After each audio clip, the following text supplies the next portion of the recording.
Si Logan, patay na. Hey Logan! Hindi naman. Stay there, dyan lang. Kasi, alam niyo guys, kapag ilalabas ko na yung kotse ko, hindi ko na siya kinukulong. Una, kasi sira yung kulungan niya.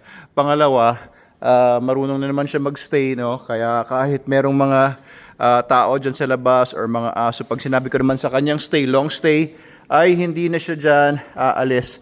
Either dyan siya nakapwesto, kapag ilalabas ko yung sasakyan, or nandun siya sa harapan ng pinto sa labas.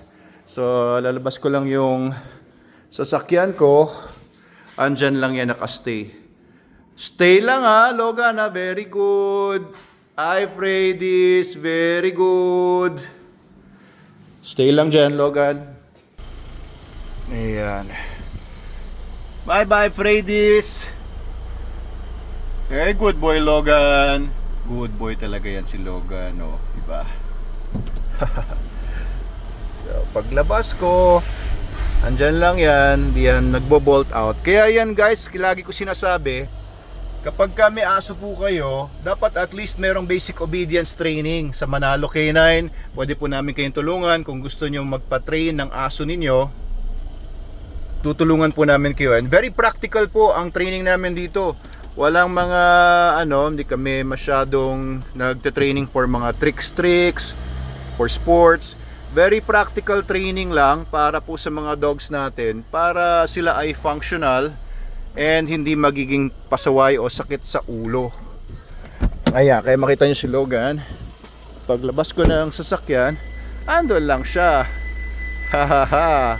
Very good, naka long stay. Ayan, nag-aabang na yan ng command. Kapag sinabi ko ng pumunta na siya dito, ay magre-relax na yan. It's okay, Logan, relax. Here.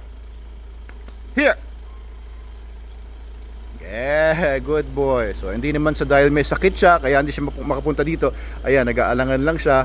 Alam niyang nakabukas pa yung gate, kaya hindi pa siya lumalabas dito. Here. Very good. Come here. Very good. Oh. So pag sinabi ko naman na lalabas siya, lalabas naman yan. Ayan, hindi naman yan takot na training. Okay, back inside. Inside.